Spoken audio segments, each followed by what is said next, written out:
Hello welcome back to my channel. എല്ലാവരും സുഖമായിട്ടിരിക്കുകയെന്ന് വിചാരിക്കുന്നു. ഞാനും ഇവിടെ സുഖമായിട്ടിരിക്കുന്നുണ്ട്. ചുട്ട് പൊള്ളണ വെയിലും ചൂടൊക്കെ ആണെന്നുണ്ടെങ്കിലും ഇത് മാങ്ങയുടെയും ചക്കയുടെയും സീസൺ കൂടിയാണല്ലോ. ഇന്നിപ്പോൾ മാങ്ങ വെച്ചിട്ട് ഒരു ഐറ്റം ഉണ്ടാക്കാം. മാങ്ങ നന്നായിട്ട് കഴുകി വൃത്തിയാക്കി തൊലിയൊക്കെ ചെത്തി കട്ട് ചെയ്ത് 2 പോർഷൻസ് ആക്കിയിട്ട് മാറ്റി വയ്ക്കുക. ഇതിലൊരു സെറ്റ് എടുത്തിട്ട് മിക്സിയിൽ അടിക്കാനുള്ളതാണ്. മറ്റേ സെറ്റ് ഡെക്കറേറ്റ് ചെയ്യാനും പിന്നെ ഉണ്ടാക്കാൻ പോണ ഐറ്റത്തിൽ ഇടയ്ക്കൊന്ന് കുറിക്കാൻ കിട്ടാനും വേണ്ടിയിട്ടാണ്. അപ്പോൾ ഇന്ന് ഉണ്ടാക്കാൻ പോണത് മാംഗോ മസ്താനിയാണ്. ഒരു മിക്സി ജാർ എടുത്ത് വലുതായിട്ട് കട്ട് ചെയ്ത് വെച്ച മാങ്ങ കഷ്ണങ്ങൾ ഇട്ട് കൊടുക്കാം. ഇവിടെ ഞാൻ എടുത്തിട്ടുള്ളത് സിന്ദൂര മാങ്ങയാണ്, നാട്ടിൽ നിന്ന് കൊണ്ടുവന്നതാട്ടോ. മാംഗോ സീസൺ ആയതുകൊണ്ടാന്ന് തോന്നുന്നു ഇപ്പം എൻ്റെ ഇൻസ്റ്റയിലും യൂട്യൂബിലും ഒക്കെ മാങ്ങ ഇട്ട് ഉണ്ടാക്കണ പല ഐറ്റംസാണ് കാണിക്കുന്നത്. അങ്ങനെ കണ്ണിൽ പെട്ടതാണ് ഈ മാംഗോ മസ്താനി. എൻ്റെ കയ്യിലാണെങ്കിൽ മാങ്ങ ഉണ്ടേനും ഈ മാംഗോ മസ്താനി ഇട്ട് ഇതുവരെ കഴിച്ചിട്ടുമില്ല. അപ്പോൾ ഇത് ഉണ്ടാക്കി പരീക്ഷിക്കാമെന്ന് വിചാരിച്ചു. ഇത് ഉണ്ടാക്കാൻ വേണ്ട വേറെ 2 ഐറ്റംസ് ആണ് പാലും ഐസ്ക്രീമും. ഞാൻ വാനില ഐസ്ക്രീമാണ് എടുത്തിട്ടുള്ളത്. പാലിട്ട് ഉണ്ടാക്കുന്ന ഐറ്റംസ് പൊതുവേ ഞാൻ ഇഗ്നോർ ചെയ്യും, കാരണം പാൽ എനിക്ക് ഇഷ്ടമല്ലല്ലോ.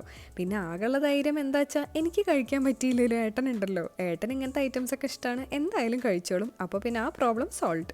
Anyways coming back to mango mastani. Mixie ജാറിൽ മാങ്ങയും പാലും ഐസ്ക്രീമും പിന്നെ ആവശ്യത്തിനുള്ള പഞ്ചസാര ഇട്ട് കൊടുക്കുന്നുണ്ട്. പഞ്ചസാര നോക്കിയിട്ട് ഇട്ടാൽ മതി. ഞാൻ എടുത്ത മാങ്ങ നല്ല കിഡിലും മധുരമാണ്, പിന്നെ ഐസ്ക്രീമിലും മധുരം ഉണ്ടായിരിക്കുമല്ലോ.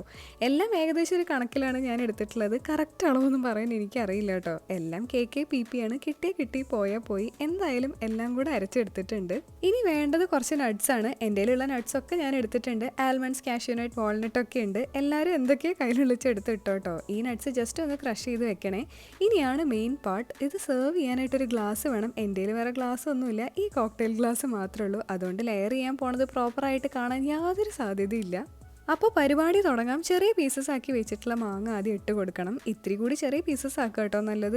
ഞാൻ കട്ട് ചെയ്തത് വലിപ്പം ലേശം കൂടുതലാണോ എന്ന് തോന്നി. ഇനി ഇതിൻ്റെ മേലെ മാങ്ങയും പാലും ഐസ്ക്രീമും ഇട്ട് അടിച്ച് ആ മിക്സ് ഒഴിച്ചു കൊടുക്കുക. ശരിക്കും പറഞ്ഞു കഴിഞ്ഞാൽ ഞാൻ കണ്ട വീഡിയോസിൽ ഈ മിക്സ് കുറച്ചുകൂടെ ലൂസ് കൺസിസ്റ്റൻസി ആയിരുന്നു, ഇത്ര തന്നെ തിക്കല്ലായിരുന്നു. എന്തായാലും ഇതെങ്ങനെ ഉണ്ടാവുമെന്ന് നോക്കി നോക്കാം. ഇങ്ങനെ ഓരോന്ന് ഉണ്ടാക്കിയിട്ടാണല്ലോ പഠിക്കുക. ഇനി അതിൻ്റെ മേലെ കുറച്ച് നട്ട്സും പിന്നെ വാനില ഐസ്ക്രീമും കൂടി ഇട്ട് കൊടുക്കുക. എന്നിട്ട് ഈ സ്റ്റെപ്സ് ഓരോന്ന് റിപ്പീറ്റ് ചെയ്യാണ് വേണ്ടത്. നല്ലൊരു ഗ്ലാസ് ഞാൻ മിസ് ചെയ്യുന്നുണ്ട് കേട്ടോ. ശരിക്കും ആ ലെയേഴ്സ് ഓരോന്നെടുത്ത് കാണാൻ ഒന്നുകൂടെ നല്ല ഭംഗിയായിരിക്കും. ഇതിപ്പോൾ കോക്ടെയിൽ ഗ്ലാസിൻ്റെ ഈ ഒരു ഷേപ്പിൽ ഇത്രയൊക്കെ പറ്റൂ. ഓൾമോസ്റ്റ് കുത്തി നിറച്ച് പുറത്തേക്ക് ചാടില്ല എന്ന് പറഞ്ഞിട്ടാണ് ഇരിക്കണത്. എന്തായാലും മാംഗോ മസ്താനി ഇവിടെ റെഡി ആയിട്ടുണ്ട്. ഏട്ടനെ കൊണ്ട് എന്നെ കഴിപ്പിച്ച് നോക്കാം. ഏട്ടന് യാതൊരു ഐഡിയ ഇല്ല ഞാൻ എന്താ ഉണ്ടാക്കിയിട്ടുള്ളതെന്ന്. കണ്ട ഞെട്ടുന്നുണ്ടായിരിക്കും. എന്തായാലും നോക്കി നോക്കാം.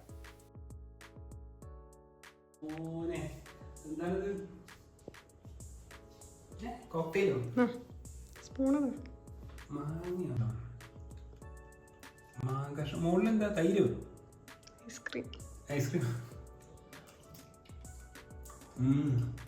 അടിപൊളി. മാംഗോ മസ്താനി ഏട്ടൻ എന്തായാലും നല്ല ഇഷ്ടമായി. എനിക്ക് അത്ര കഴിക്കാൻ പറ്റിയില്ല. എവിടെയോ പാലിൻ്റെ ടേസ്റ്റ് എനിക്ക് കിട്ടിയോണ്ട് ഞാൻ അധികം കഴിച്ചില്ല. അടിച്ചു വെച്ച് മാങ്ങയുടെ ആ മിക്സ് കുറച്ച് ബാക്കി ഉണ്ടായിരുന്നു കേട്ടോ. അപ്പോൾ ലാസ്റ്റ് മിനിറ്റിൽ എനിക്ക് തോന്നിയതാണ് മാംഗോ പോപ്സിക്കിൾസ് ഉണ്ടാക്കാന്നുള്ളത്. കുറച്ചുകൂടെ പാലും ബാക്കി ഉണ്ടായിരുന്ന നട്ട്സും കുറച്ച് പഞ്ചസാര ഇട്ടിട്ട് നന്നായിട്ട് ഒന്നുകൂടെ മിക്സിയിൽ അടിച്ചെടുത്തു. എൻ്റെ കയ്യിൽ പോപ്സിക്കിൾസിൻ്റെ ഈ ഒരു ട്രേ ഉണ്ടായിരുന്നു. എനിക്ക് തോന്നുന്നു ഞാനത് ഐക്കിയെന്ന് പണ്ട് എപ്പോഴോ വാങ്ങിയതാണെന്ന് കറക്റ്റായിട്ട് ഓർമ്മയില്ല കേട്ടോ. ഇതിന് മുന്നേ ഒരു വട്ടം മാംഗോ കുൽഫി ഉണ്ടാക്കാനാണ് ഇത് പുറത്തേക്ക് എടുത്തിട്ടുണ്ടായിരുന്നത്. പിന്നെ എപ്പോഴാണ് എടുക്കണത്. എന്തായാലും ഈ മിക്സ് എല്ലാറ്റിലും ഒഴിച്ചു കൊടുക്കുക.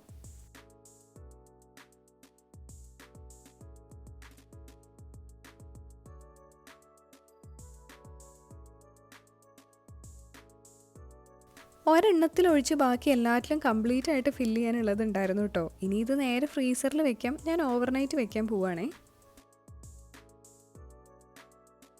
നെക്സ്റ്റ് ഡേ ഈവനിങ് ആണ് കേട്ടോ ഞാനിത് ഫ്രീസറിൽ നിന്ന് പുറത്തേക്ക് എടുത്തത്. സംഭവം നല്ല കറക്റ്റായിട്ട് വന്നിട്ടുണ്ട്. ഇങ്ങനെ അടിപൊളിയായിട്ട് കിട്ടിയപ്പോൾ തന്നെ ഞാൻ ഹാപ്പിയായി. അപ്പോൾ ഇന്നത്തെ ഈ വീഡിയോ എല്ലാവർക്കും ഇഷ്ടമായിട്ടുണ്ടാവുമെന്ന് ഞാൻ വിചാരിക്കുന്നു. പുതിയ വീഡിയോസായിട്ട് കാണുന്നത് വരെയും ബൈ.